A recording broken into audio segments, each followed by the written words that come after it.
Madame Attard. La parole est maintenant à Monsieur Jacques Moignard.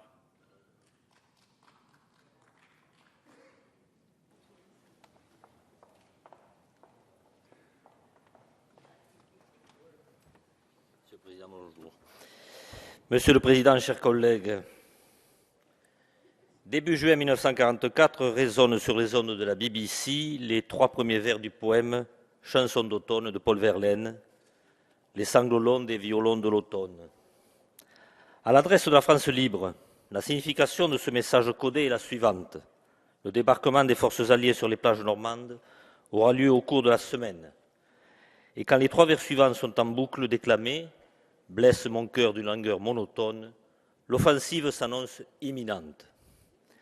C'est alors qu'après des jours de tempête, quand l'éclaircie s'annonce dans la Manche, que le général Eisenhower, commandant suprême des forces alliées, décide de lancer dans la nuit de 5 juin l'opération Overlord.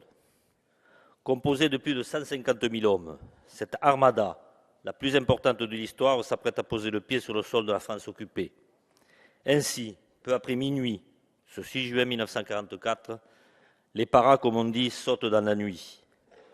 À l'ouest, ce sont les Américains pour contrôler les axes routiers autour de 40 ans et ralentir les futures contre-attaques allemandes à la suite du débarquement. À l'est, ce sont les paras britanniques chargés de capturer, sans les détruire, une dizaine de ponts pour sécuriser l'invasion des contre-attaques allemandes, comme le pont de Pegasus Bridge près de Bénouville, aidés par des batteries capables d'ouvrir le feu à très longue distance, comme la batterie de Merville. Non sans mal, les objectifs sont atteints. Les Allemands sont désorientés, les communications ne passent plus. Mais sur 18 000 parachutistes, 18 000 en effet, la moitié, oui la moitié est tuée. Et bientôt ce sont 5 000 navires de toute taille qui approchent. Nécessaires au transport de troupes et de matériel, ils parcourent pendant la nuit le trajet qui sépare l'Angleterre de la Normandie. Les navires de guerre escortent les navires de transport et se déplacent en colonne. Ils sont protégés par des ballons captifs qui empêchent d'éventuels avions ennemis de voler en rase-motte. Un succès. Un seul bateau, un seul allié coulé durant le débarquement, le Swener, torpillé par des vedettes rapides allemandes. À l'aube du 6 juin 1944, l'assaut se déroule sur les plages situées entre la Madeleine, dans la Manche, et Ouistreham, dans le Calvados. Elles sont 5 et répondent au nom de code Utah Beach et Omaha Beach, où débarquent les Américains, de Gold Beach, Juno Beach et Sword Beach, où débarquent les Anglo-Canadiens. À 8 heures, toutes les premières vagues d'assaut sont débarquées. À l'exception d'Omaha Beach, les plages sont conquises dans les minutes qui suivent.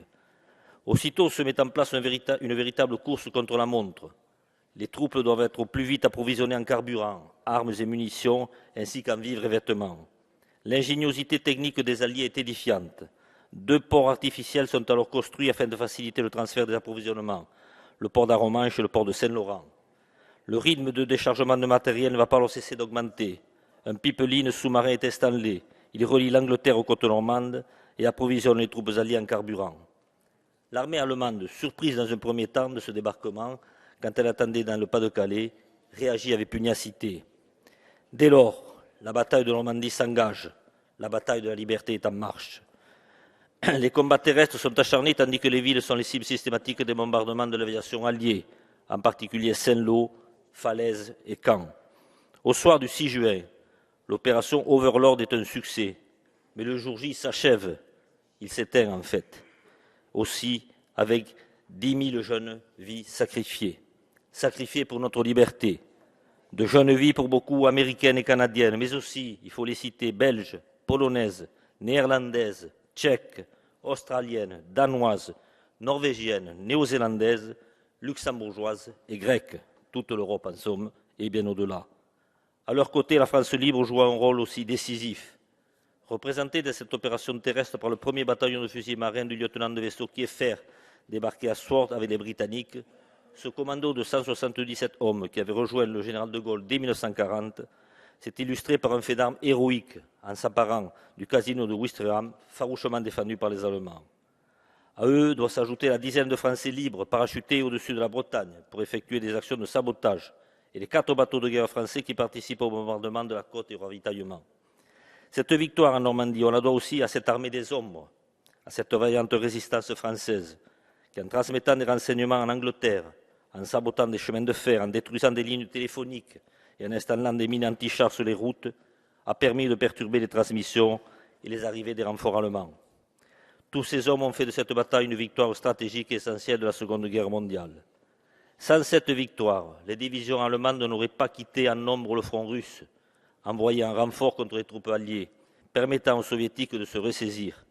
Sans cette victoire, la libération de la France ne pouvait s'engager de manière efficace et rapide, avec le débarquement en Provence quelques semaines plus tard et la libération de Paris le 25 août.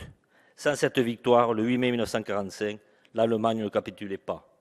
70 ans ont passé, et dans nos mémoires, dans nos cœurs, notre reconnaissance est immense et intacte, car ces hommes nous ont offert un avenir de liberté, de paix et de réconciliation.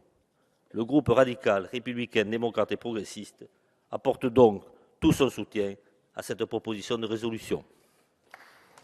Merci, Monsieur Moignard.